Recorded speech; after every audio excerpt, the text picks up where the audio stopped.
Sometimes the little joys we experience on a day-to-day basis make life more bearable. Here are some experiences that hit the brain and your dopamine center differently. It's deep into the night and you find yourself awake in bed, maybe alone if you're still single in 2024. Anyways, you stare up at the ceiling and all you can think about is how unbelievably dry your throat is. No kidding, it feels like you just spent the day walking through the Sahara. The only way to put an end to this awaits you in the kitchen. You quietly sneak out of your room and through the hall, trying not to wake anybody up. If you're a rich kid, you probably have to travel down a flight of stairs as well. But if you're like everybody else, you're just keeping your eyes peeled out for any Legos on the floor. Upon finally reaching the sink, you grab a nice glass cup, drop in a few ice cubes, and watch as that stream of liquid gold flows into your cup. That gentle sound of water moving out of the faucet and the light crackling of ice are to die for. And then you begin chugging. Instant replenishment to the throat and the body. You can see visions of glorious glaciers melting, mermaids reaching out for an embrace, and angels singing in unison. And then the cup runs out, and it's time for bed again. What's better than getting to lay in bed? Getting to lay in bed of fresh, warm sheets straight from the furnace of a dryer. That warm embrace almost feels like angels hugging up against you. And that hint of laundry detergent smell that brushes up against your nose is heavenly. Even the clothes straight from the dryer just hit different. A full-on snuggly hug as you put them on. You'll be thinking back to when you wore that t-shirt last week and just how dirty it got. Also, the pair of underwear that you wore 3 days in a row now finally looks normal. Nothing but the scent of fresh laundry detergent. Bonus points if you took a whiff before throwing that bad boy in the washer. It's not something I'd do, of course. Am I right? Doesn't the world just feel different on a rainy day? Maybe it's the dark sky and atmosphere, or the fresh smell of moist dirt. It could even be the corpse of 100 dumb worms out on the sidewalk. There's just a sense of peace and tranquility about it. It's almost like the rain is washing away the struggles of daily life, just for a day though. You rush through your day-to-day life, and if you're anything like me, you don't carry an umbrella, so hopefully you don't end up too wet. Anyway, on the way home, you'll race some raindrops that are sliding down the window like when you were a kid. Instantly, it takes you back to those car rides to school and those in-class activities you did during rainy weather like board games or movies. But once you get home, that feeling of just finally being able to take off all your wet clothes, especially those damn socks, blasting on the heater and just laying in bed, staring out the windows, the sky continues to cry. The sound of pattering on the roof mixed with the warm air inside, and just how cozy your bed feels slowly causes you to fall asleep. You'll wish it would rain like this all the time. Humans spend a large part of our lives sleeping. I mean, it's a regular routine that sometimes with an extra bit of context can feel extra heavenly. I mean, just imagine getting some of the best sleep in ages and suddenly being awoken without hearing an alarm. The sense of dread kicks in as your immediate thought is, damn it, am I late again? You're not even mentally ready to jump out of bed, let alone get ready for work. That feeling of horror only lasts for a brief moment before then checking your phone, and that big old 2 a.m. at the top. You got a whole 5 hours left. A smile crosses your dreary face as nice, heavenly sleep awaits, preferably after turning that furnace of a pillow over to the cool side. Then again, maybe the best sleep is one that doesn't even need an alarm. I mean, imagine being able to lay in bed knowing there's nothing on the schedule tomorrow. You wanted to set up those 20 blaring alarms right before bed, each 1 minute apart to ensure you have zero chance of sleeping over them. Those are the worst mornings. Sometimes quick naps in the middle of the day can be better than sleeping at night, especially after getting beat up all morning. You take a quick snooze. If you wake up with those red marks all over, ooh, you know that was one hell of a nap. It's early in the morning, and the first thing you'll do is check your phone, but immediately afterwards you'll travel to the restroom and have that morning dump.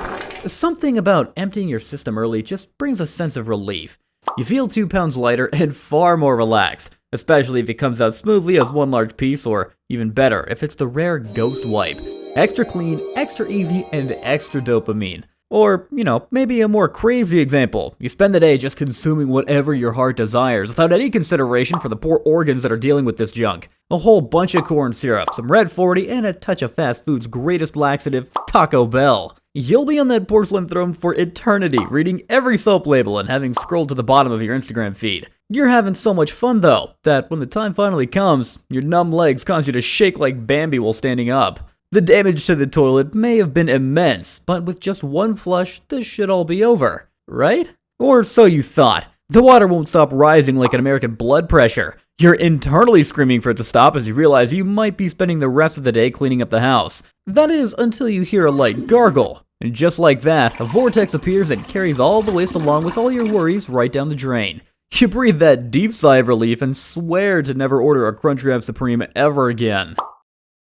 Sometimes in life, the anxiety was the worst part. It's one of those random Tuesdays where you're told a super important presentation is coming up real soon. Now, after feeling completely shell-shocked, you decide to start prepping, or maybe procrastinating. Either way, throughout all that time, all you can think about with your caffeine-stimulated brain is what if everything goes wrong? It lingers as you try to sleep, as you try to enjoy your meal, and even as you sit on the toilet. You'll be dealing with the anxiety bug all week because all it takes is one wrong move and it's game over. And when your moment to shine finally comes, it kinda just passes by in a daze. It was nowhere near as bad as the stress and anxiety you've been feeling. All those nerves, the non-stop chills, and the pressure just suddenly feels lifted, and you suddenly walk out of class or work feeling free like never before. The air is a bit fresher, the sun seems to be a bit brighter, and just like that, life seems all the better. Maybe you'll go outside to the park for once, since the worst is past. All is to say, sometimes we worry way more than we should. And the sense of those nerves being set free is incredible. You ever have that situation where a totally ballsy risk actually paid off? No, I'm not talking about you or your dad's prize pick account. That never works. Picture this instead. You're driving off from home, likely already late for school or work. You've already seen an intersection ahead, and that damn light seems to have been green for a good minute. It could change at any time. In your mind, there's no way you can miss this. But at that moment, it's already shifted to yellow. But that's not going to stop you. You've already made up your mind. You stomp on that pedal like light-up Skechers and blitz past that intersection. In your rearview mirror, you can see that bad boy finally turn red. Some bonus points, the red light camera making a mean mug and a cop staring off angrily as he almost hit his quota for the week. Or maybe it's middle school. The teacher is speaking about a pretty random topic. A joke idea pops up into your head. You're wondering if this sounds good only in your head or if everyone else might like it too. You take your chances knowing this could be hella awkward and cringe. A second feels like an eternity before the room fills with joyful laughter. Even the teacher can't help it. Class clown for the day makes you feel like a champion, unlike Charles Barkley. Picture this. You're off to spend a wonderful day. Maybe that starts at a 7-Eleven. You ask them for a cup to go get some self-serve drinks and the dude hands you a Jupiter-sized cup. You're thinking to yourself, this is why America is so obese, as you fill that thing up to the brim. You go about your day taking large sips here and there, and you finish up the day, and for some reason, it always hits you in the middle of the road. You've been able to shake it off the first few times, but now you can't help but squirm because that goddamn river in your bladder needs to flow now. The worst part, you get stuck in a traffic jam, or some grandma is driving in front of you. You're holding on for dear life, swerving left and right. If you're lucky, you'll make it back to home base and are in for a real treat. It comes streaming out your balloon-sized bladder like the Great Nile. All those pelvic muscles that have been overworked like a kid at a Sheen factory are finally set free. Instant satisfaction and an ease of tension can be felt throughout your exhausted body as dopamine pours into the brain and the organs around the bladder can finally fall back into place. You've been waiting in that McDonald's drive-thru line for God knows how long. All you ordered was a McNugget Happy Meal after all, especially since the damn ice cream machine isn't working again. Upon reaching the window, you find an employee smiling. I repeat, a smiling McDonald's employee who doesn't look dead inside and is ready to quit on the spot. It might finally be one of those days. You pull over into a parking spot real quick, rip open that Happy Meal, place the toy in a plastic bag, shove a couple of fries from the bottom of the bag into your mouth, and then you reach the sacred box. You open a container filled with every preservative known to mankind and probably some real chicken. Toenails. But alas, the count then begins. 8, 9, 10, 11! It's gonna be a good day. Now, we've saved the ultimate experience for last. Maybe it's just that feeling of being a kid, but those December months are really the pinnacle of life. Winter break is just right around the corner. There's no responsibilities, not even a hint of sadness in the air. That one last big party in school before winter break where everyone brings food to share, or napkins. You can sit anywhere in class, watch movies together, and make that see you next year joke. Your parents may have been arguing all year, but even around this time, they seem more cheery. It's also the one time of the year you don't have to beg for toys or things from the store. The gifts are great, I guess. I mean, unless it was close. But other than that, it's just that innocent happiness, warm, cozy feeling. That free time spent enjoying the festivities, staring at people's lit-up houses, those special Christmas movies that run on TV, Home Alone or Grandma Got Run Over by a Reindeer. Maybe it's just a fresh smell of snow, all the food, or everyone enjoying themselves, seeing the whole family, the same Mariah Carey song. You just can't get that exact same feeling anymore when you grow up. And with that concludes some of the greatest experiences I've ever felt as a human. If you agree or disagree, or have something to add, comment it down below. Other than that, have a blessed day.